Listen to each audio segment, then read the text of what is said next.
Hello neighbors, this is BZITA Hatsune and welcome to another episode on the channel.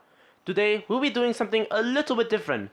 Normally on this channel, I would do anime figure reviews, but I'll make an exception this time because what I'm about to review right now is rather unknown to the otaku community.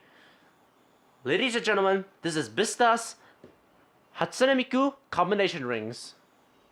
The reason why I chose to review this specific Miku item as opposed to other rare Miku items like this Miku Vision CD is that because by the time I found this on Facebook, information about this item is extremely hard to come by, especially on places like YouTube and Google. So seeing how I managed to find this jackpot as a diehard Miku fan, I thought maybe I should share some light on this subject. The way I managed to discover this item is through an online anime shop on Facebook that's literally named Anime Shop. They are selling this ring for about 160 ringgit, and I thought it's a pretty good deal, especially considering how hard it is to find. Sadly, if you're outside of Malaysia, this shop is a Malaysian-based shop, so I don't know if you can buy things from them, and hell, I don't even know if they still have this item or not.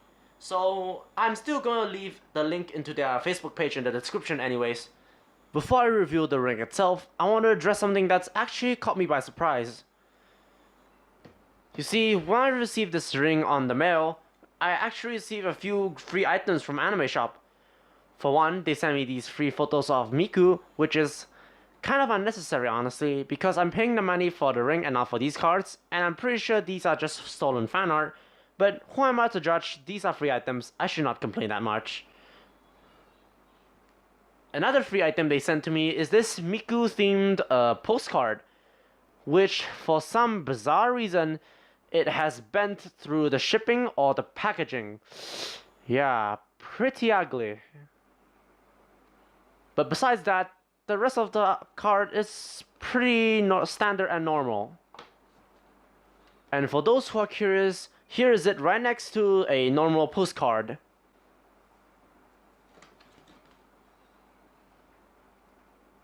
Now it's time to take a look at the ring itself.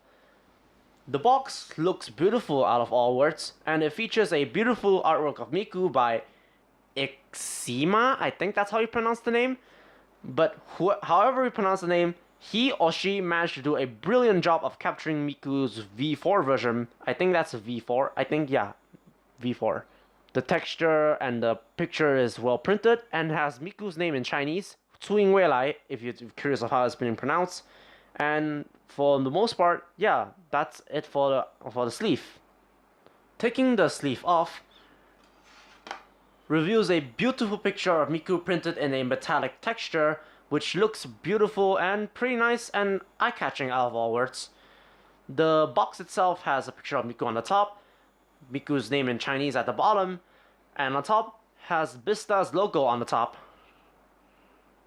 The bottom of the box features names of companies and websites, and it includes a sticker of authenticity by Bifaro to let you know that yes, this is an officially licensed item.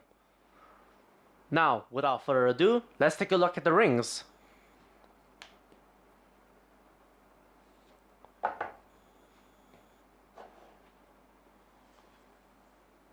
Once you open the box, you receive 3 items.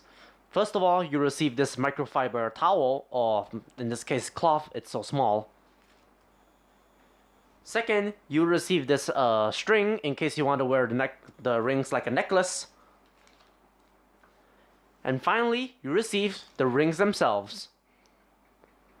Both of these rings look resplendent and beautiful. However, I must admit that the shininess of these rings do not necessarily reflect the shininess on the promotional images. The first ring will be in the color of silver and have a blue line across it, and features the name Hatsune Miku on it if you can look closely enough. While the second ring, which is my favorite ring out of the two, has a center crystal that I believe is called Zekron. I don't know how to pronounce it, but it's basically similar to diamond, but I guess a bit cheaper. Along with the crystal, we also have a 01 marking on it, and it has a pretty nice texture all around it, making it feel like a futuristic item, I guess. Both of these rings is about 19 millimeters in diameter, and it can fit perfectly well in the adult's hand, I guess. Which, by the way, if you're curious of why I am leaving them in their plastic wrapping instead of taking them out, is that because I have yet to find the guts or the bravery to take the plastic out and risk giving these things my oily fingerprints. Yeah. In conclusion, should you get this thing? Well, yes, what else am I supposed to say? However, I will only recommend this if you are a hardcore Miku fan. Of course, if you have any slight resemblance of a desire for this item, I recommend you go out there and find it now, because I'm pretty sure in the near future, this item will be a very hard thing to find, and it will be sought out and being desired by many other collectors. So, until then, see you guys in the next episode, and remember, tell your world.